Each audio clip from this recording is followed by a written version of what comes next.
Réaction de la Conférence épiscopale nationale du Congo Senko aux inepties de M. Jean-Pierre Bemba, vice-premier ministre et ministre des Transports et Voies de Communication du gouvernement de la RDC. La Senko a suivi avec grande consternation, mais sans réelle surprise, les inepties de M. Jean-Pierre Bemba sur les ondes de la radio Top Congo en date du 9 juin 2025. Ici est de noter que, depuis la période électorale de 2023 jusqu'à ce jour, M. Jean-Pierre Bemba s'est attribué un rôle extrêmement dangereux, celui de proférer avec une légèreté déconcertante des allégations récurrentes, gratuites et infondées contre la Senko. Il multiplie des déclarations qui portent atteinte à la réputation de la Senko et risquent de compromettre le climat de confiance nécessaire à la cohésion nationale et au bien vivre ensemble dont le pays a tant besoin.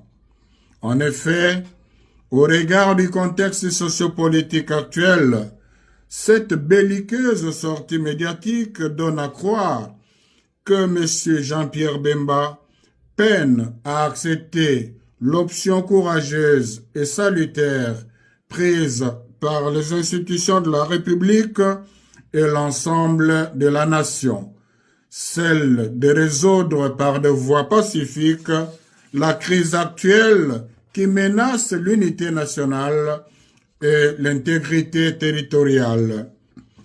Il y a lieu de se demander si, avec ces propos, M. Jean-Pierre Bemba veut ramener le pays à l'époque où il avait fait tuer les innocents à Kisangani et à Kinshasa.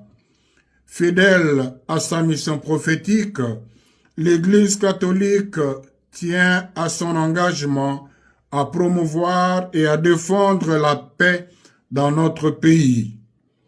Il est donc inacceptable qu'un homme public mis par des considérations personnelles et une animosité manifeste envers ses concitoyens s'autorise à défier la raison, le bon sens et le respect dû aux institutions. Par ailleurs, il est étonnant que malgré la gravité des propos tenus par M. Jean-Pierre Bemba, il n'y ait aucune réaction des institutions de la République et de sa hiérarchie.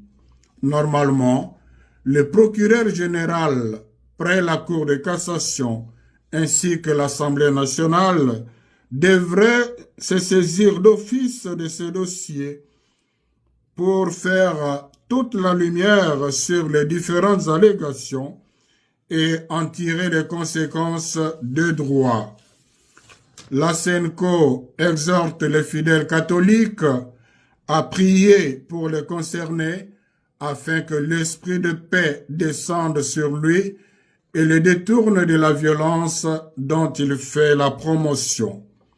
Dans le souci de protéger l'opinion nationale et internationale contre les manipulations grossières et de préserver les acquis des efforts communs de paix, elle se réserve en même temps le droit de saisir la justice.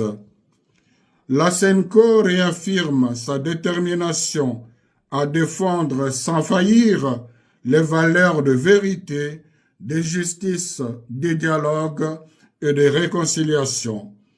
Elle invite le peuple congolais à ne pas céder à la manipulation, au discours de division ou de haine et à demeurer vigilants, unis et mobilisés pour la préservation de notre bien-vivre ensemble, socle de l'unité nationale.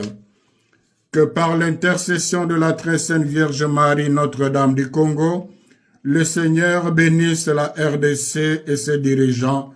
Je vous remercie. À la signature, Monseigneur Fulgence Mouteba, président de la Senko. Je peux vous confirmer, effectivement, que c'est d'actualité. Et je peux vous dire que j'accuse M. Hippolyte Kanambe, alias Joseph Kabila, Katumbi Moïse Soriano et certains acteurs dirigeants de la SENCO d'être les auteurs d'une tentative de déstabilisation de l'État et également d'atteinte à la sûreté de l'État en voulant éliminer le chef de l'État. Quand on dit Je prends la parole aujourd'hui, non pas pour le plaisir de la polémique, mais parce que le silence face à la calomnie est un crime. Je parle parce que le mensonge, lorsqu'il est proféré par un homme d'État, devient un poison public. Moi, Olivier Kamitatou, ancien compagnon de lutte de Jean-Pierre Bemba, je refuse de me taire face aux mensonges éhontés. Le temps des masques est tombé. La vérité finit toujours par rattraper ceux qui la fuient. Jean-Pierre Bemba, je l'ai vu de près, je l'ai soutenu. Et je prends toute ma part de responsabilité.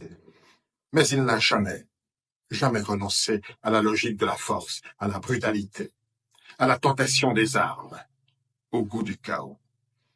Son parcours est marqué par les guerres, Kisangani, Mambasa, Bangui, Kinshasa. Aujourd'hui encore, il s'inscrit dans la rancune, dans la haine, dans la division. Alors, je m'adresse à la conscience collective et je nomme les faits, je dénonce les mensonges, je dénonce les calomnies. Jean-Pierre Bemba a construit, sans la moindre preuve, une fiction dangereuse dans le seul but de semer la division. Il a accusé Moïse Katumbi, homme de paix. Il a accusé Joseph Kabila, ancien chef de l'État. Et il a osé accuser la SENCO, notre Église catholique, conscience morale de la nation. Il les a accusés de complot, de vouloir éliminer le président de la République. Ces accusations sont graves. Elles ne relèvent pas de l'erreur, mais elles relèvent tout simplement de la manipulation. Car accuser la SENCO, ce n'est pas viser une réalité abstraite, c'est salir Monseigneur Fulgence Moutéba, c'est insulter, c'est mépriser Monseigneur Ncholet, les curés de nos villages, les enseignants de nos écoles catholiques, les infirmières des hôpitaux diocésains. C'est tourner le dos au cardinal Fridolin Ambongo qui jadis a mis son honneur en jeu pour défendre celui-là qu'il accuse aujourd'hui. Alors oui, il faut le dire clairement, Jean-Pierre Bemba a franchi une ligne rouge. Il ne s'agit pas d'un dérapage isolé. Son discours s'inscrit dans une logique ancienne. Kisangani, 2002. Ituri, ravagé. Bangui, dévasté. L'UDPS devrait se souvenir qu'en 2005, Jean-Pierre Bemba avait menacé de déployer les chars dans la capitale si le peuple refusait la prolongation de la transition. Et que dire de Kinshasa en 2007, livré aux flammes, parce qu'il ne voulait pas reconnaître sa défaite électorale. À chaque fois, les faits parlent. Et à chaque fois, la même tentation de la force, la même absence de regret, la même volonté d'imposer par les armes ce qui ne pouvait l'être par le peuple. Et pourtant, encore aujourd'hui, c'est Moïse Katumbi que Jean-Pierre Bemba accuse. Alors, précisons. D'abord, Moïse Katumbi n'a pas fui Lubumbashi. Il est parti librement, avec l'autorisation de l'aviation civile, sous le contrôle de l'État, du gouvernement. Son passeport porte les cachets officiels de la DGM. Quant à l'affaire de la piste du village de Mulonde, une fable, une affabulation, cette piste, elle ne fait que 900 mètres. Elle a d'ailleurs été construite à la demande de la population pour transporter des malades. Et pendant qu'on cherche des cachettes imaginaires d'armes, Moïse Katumbi, lui, a construit de véritables pistes. La piste asphaltée de l'aéroport Augustin Katumba à Pueto, celle de Kachogwe, beaucoup plus longue que Mulonde, pour désenclaver et connecter ces régions. Parlons encore des élections de 2023. Moïse Katumbi, ce n'est pas lui qui a prolongé le scrutin pendant 7 jours et 7 nuits. Ce n'est pas lui qui a distribué des milliers de machines à voter. D'ailleurs, aucun candidat de Ensemble n'a été surpris avec du matériel de vote dans son domicile. Ce n'est pas lui qui a orchestré le chaos logistique. Jean-Pierre Bemba, dans ses propres mots, a reconnu que tout était réalisé sous le contrôle de Félix Tshisekedi du pouvoir en place. Et l'on reste d'ailleurs muet sur un fait troublant, le suicide d'un observateur de l'Union européenne, dans l'immeuble même où Jean-Pierre Bemba avait ses bureaux. Alors, c'était quoi? Une coïncidence? La vérité est trop lourde à porter? Face à tout cela, Moïse Katumbi n'a pas répondu par l'invective. Il n'a pas appelé à la révolte, il n'a pas pris les armes, il n'a pas semé la peur. Il a choisi, lui, d'agir en homme d'État. Il a rassemblé là où d'autres divisent. Il a construit là où d'autres détruisent. Il a tendu la main là où d'autres serrent les poings. Alors, que reste-t-il de l'action de celui qui l'accuse aujourd'hui, de Jean-Pierre Bemba, comme bilan? À la défense, aucun territoire récupéré, pas 1 mètre carré. Mais par contre, des avions achetés par lui-même, à son profit, avec les rétrocommissions juteuses de son ministère, des avions qu'il loue à prix d'or au gouvernement, et à son ministère des Transports. Que dire de tous ces marchés de gré à gré, érigés en principe de gouvernance, la transparence piétinée, la corruption institutionnalisée? Et pourtant, les accusations continuent. Elles visent Katumbi, elles visent Kabila, elles visent l'Église. Et elles s'enfoncent même, ces accusations, dans le délire, jusqu'à évoquer d'imaginaires versements de Joseph Kabila au Rwanda. Même les chiffres refusent d'y croire. En 2001, le budget de l'État congolais était de 300 millions de dollars américains. En 2003, d'ailleurs, Jean-Pierre Bemba était vice-président chargé de l'ECOFIN. Alors, comment imaginer que chaque année, 800 millions de dollars auraient été, comme ça, évaporés vers le Rwanda? Tout cela, c'est de la pure fiction, du mensonge. Pendant ce temps-là, Katumbi, il construit, il ne menace pas, il ne dévisse pas. Et Joseph Kabila, quoi qu'on pense de sa gestion, de sa gouvernance, il a quitté le pouvoir sans incendier la République. Et la Cinco, infatigable, elle continue d'unir, de consonner, de sillonner le monde pour prêcher la paix. Et pendant ce temps-là, Bemba nous resserre ses vieilles recettes. La peur, la menace, le mensonge, la calomnie, la médisance. Les Congolais ne sont pas dupes. Ils voient clair. Ils en ont assez, et je le dis avec gravité. Le peuple congolais, lui, en a assez. Il a changé, il n'a plus peur. Il ne veut plus jamais revivre ce qu'il a subi dans les années noires.